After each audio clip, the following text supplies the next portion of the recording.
The HOA treasurer kept driving over my lawn like he owned it.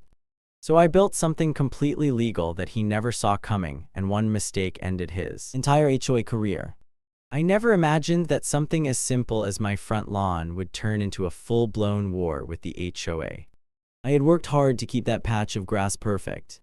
Fresh sod, clean edges, no tire marks, no trash, just a clean, well-maintained lawn that made the house feel like home. But apparently, to the HOA treasurer, my lawn wasn't a lawn at all. It was a shortcut, a personal driveway, a place he felt entitled to drive over whenever it was convenient for him. It started small, almost easy to ignore. One morning I noticed faint tire tracks cutting across the edge of my grass. I told myself it was probably a delivery truck or a visitor who didn't know better. I brushed it off and fixed the damage. A few days later, it happened again. This time the tracks were deeper, clearer, and impossible to deny. That's when I realized this wasn't an accident.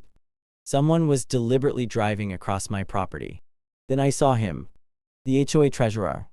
Same car, same timing. He would cut across my lawn instead of taking the extra few seconds to use the actual road. And the worst part wasn't just the damage, it was the attitude. The way he did it so casually. Like my property meant nothing. Like being part of the HOA somehow gave him ownership over everyone else's space. I tried to handle it like a normal adult. I spoke to him politely, calmly explaining that it was my lawn and asking him to stop driving over it. He smiled, nodded, and drove off. The next day, fresh tire marks, deeper than before, almost like he was daring me to do something about it. That's when the pattern became obvious. He wasn't just careless. He didn't care. He knew exactly what he was doing.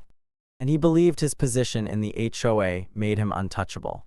Every time I repaired the grass, every time I reseeded or smoothed it out, he drove over it again.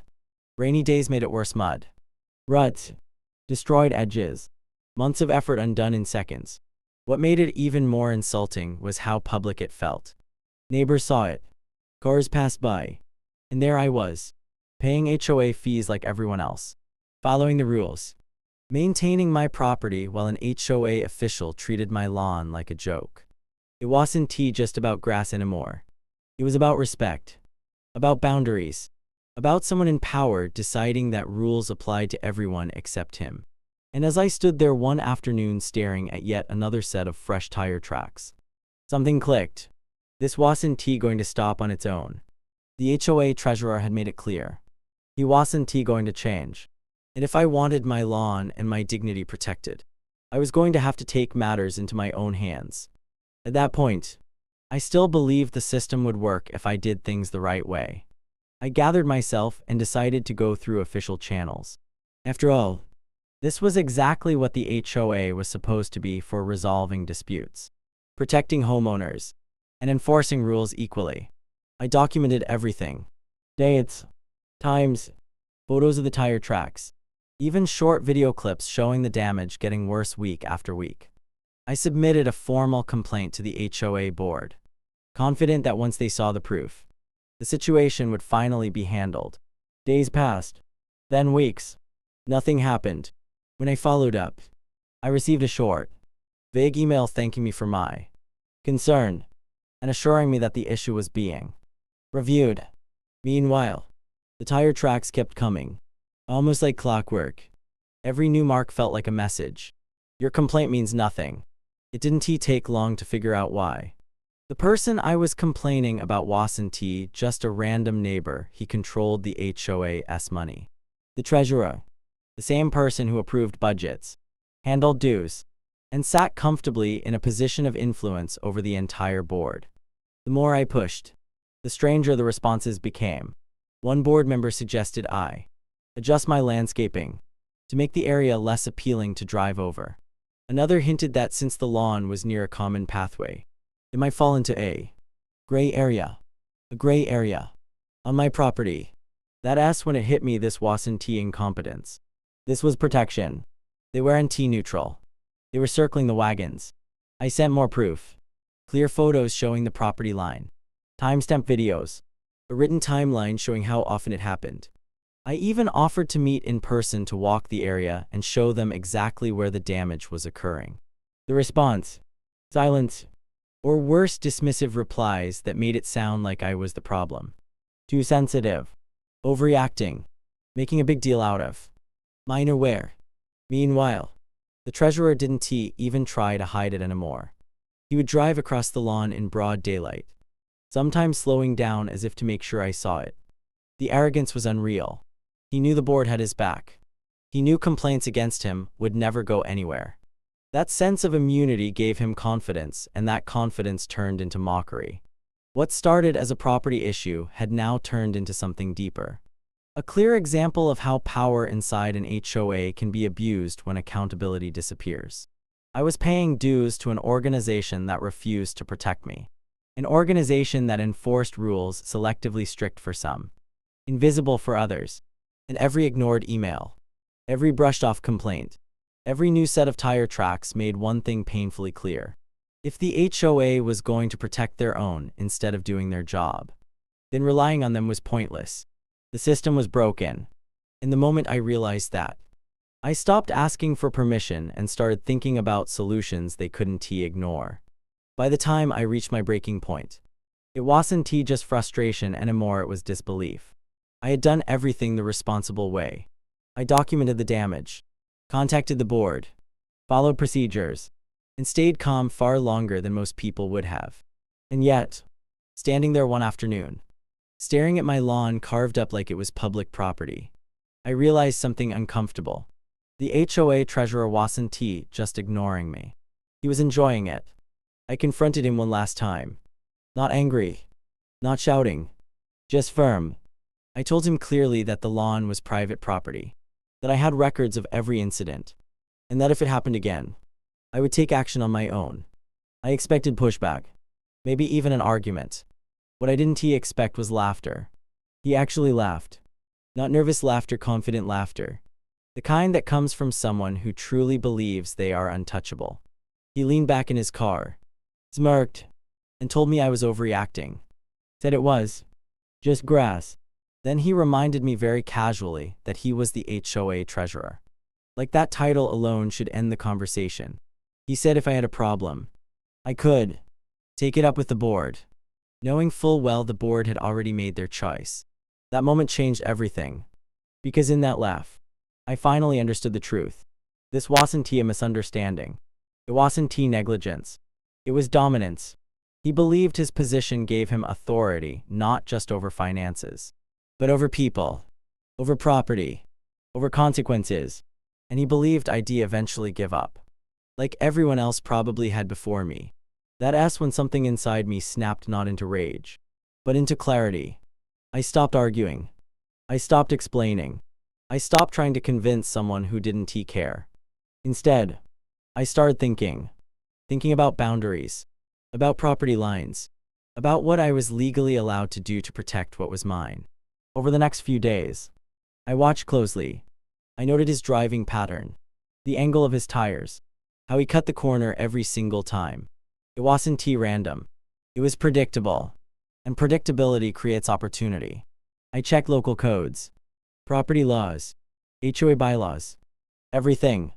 I made sure that whatever I did next would be completely legal, defensible, and impossible to twist against me. Then, just to be sure, I gave him one final warning. I told him I was installing permanent landscaping and that he should avoid the area entirely. He waved me off. Didn't he even look concerned? The confidence was almost impressive, because that confidence was built on one fatal assumption, that I wouldn't follow through. As I stood there watching him drive off once again across my lawn, leaving fresh damage behind, I wasn't angry anymore. I was calm, focused, certain, because the moment he laughed, he sealed his own fate. And he had no idea what was waiting for him just beneath the surface. I didn't rush into anything. That was the most important part. Every move I made after that was deliberate, calm, and carefully planned. I hired a licensed contractor, pulled the necessary permits, and had the property line professionally marked. I wanted zero ambiguity. No gray areas. No loopholes the HOA could twist later. What I was installing wasn't a trap, it was a permanent legal boundary designed to protect my property. The concrete border went in early one morning. It followed the exact edge of my lawn. Clean and minimal. Barely noticeable unless you were looking for it. From the street, it blended in naturally, like it had always been there. It didn't block the road. It didn't extend into common space. It sat entirely on my property, flush with the ground but solid enough to stop a vehicle from rolling over it without consequence. I knew exactly how he drove. I knew the speed, the angle, the confidence, and I knew that confidence would be his downfall. For 2 days, nothing happened. The lawn stayed untouched, quiet, almost peaceful. Part of me wondered if he had finally gotten the message. Maybe someone warned him. Maybe he noticed the change. Maybe, just maybe, it was over. Then came the third morning. I heard it before I saw it. The familiar sound of tires cutting too close. The engine hum passing where it didn't belong. And then crack. A sharp, unmistakable sound that didn't belong to grass. Metal scraping concrete. A sudden stop. I looked out my window just in time to see his car lurch awkwardly. One wheel no longer where it was supposed to be. He stepped out slowly. Confusion written all over his face. That smug confidence. Gone. Replaced by shock as he finally noticed the concrete border sitting exactly where my lawn used to give way. The damage was immediate and obvious. A bent rim. Scraped undercarriage. Fluid leaking onto the pavement. And the realization hit him all at once: this wasn't an accident he could brush off. This was the result of his own behavior. He stood there staring at the damage. Then at the lawn. Then at my house. Like he couldn't believe what had just happened. Neighbors started to come outside. Phones came out. Whispers spread. Someone asked what happened. I didn't say a word. I didn't need to. The scene spoke for itself. He tried to argue at first, claiming it was unsafe. That shouldn't be there. I calmly explained that it was on my property, fully permitted, and installed by a licensed contractor. I showed him the survey markers, the paperwork, everything. The more he talked, the worse it looked for him. That's when the panic set in. He realized there was no one to call who could fix this for him. No HOA rule to hide behind. No board member who could undo physical damage or rewrite property lines. For the first time, his actions had real consequences. And standing there, watching the man who laughed at me days earlier now struggle to explain his way out, I knew something had shifted. The balance of power was gone. And this wasn't just about my lawn anymore, it was about accountability finally catching up to someone who thought it never would. The moment reality set in, everything unraveled fast. What had started as a quiet act of entitlement turned into a very public mess. And this time there was no way to spin it. He made a few phone calls, pacing back and forth, trying to sound calm while clearly panicking. First, he called his insurance company. I could hear fragments of the conversation from where I stood. The tone changed quickly. Questions turned into silence. Silence turned into frustration. Because once they heard the details driving off the roadway, on a private property, repeatedly the answer was simple. They weren't covering it. That's when the situation escalated. Someone called the police. Not out of spite, but because there was vehicle damage, fluid leaking, and a dispute over responsibility. When the officer arrived, everything slowed down. Calm questions, measured responses. I handed over the survey, permits, photos, and the paper trail of ignored HOA complaints. The officer didn't need long to see the pattern. The damage wasn't caused by negligence on my part. It was caused by someone driving where they had no legal right to be. The report reflected exactly that. Once the official record existed, the tone changed again, this time across the entire HOA. Board members who had ignored my emails suddenly wanted meetings. Apologies started appearing in my inbox, carefully worded and full of concern. The same people who called my complaints minor were now calling the situation unfortunate and serious. Not because they suddenly cared about my lawn, but because liability was now staring them in the face. The treasurer tried to save himself. He argued it was a misunderstanding, that the border was unexpected, that the HOA should help him with repairs, but without insurance backing him and with a police report on file. The story collapsed. The board couldn't protect him anymore without exposing themselves. And they knew it. Within days, a special HOA meeting was scheduled. This time, I was invited. Neighbors showed up. Questions were asked. Documents were reviewed. And slowly, painfully, the truth became undeniable. This wasn't a one-time mistake. It was a pattern of abuse that everyone had quietly tolerated because it was easier than challenging someone in power. By the end of that meeting, the decision was already made. The treasurer resigned. Not with a speech, not with an apology, just a quiet exit. The same man who laughed at me, who dismissed my property and my concerns, was suddenly gone from the position he thought made him untouchable. The lawn was repaired. The concrete border stayed. And something else changed too. The HOA updated its enforcement policies. Complaints were documented properly. Boundaries were respected. All because one person refused to be pushed around. And as I stood on my front lawn weeks later, grass growing back stronger than before, I realized it was never really about concrete or cars.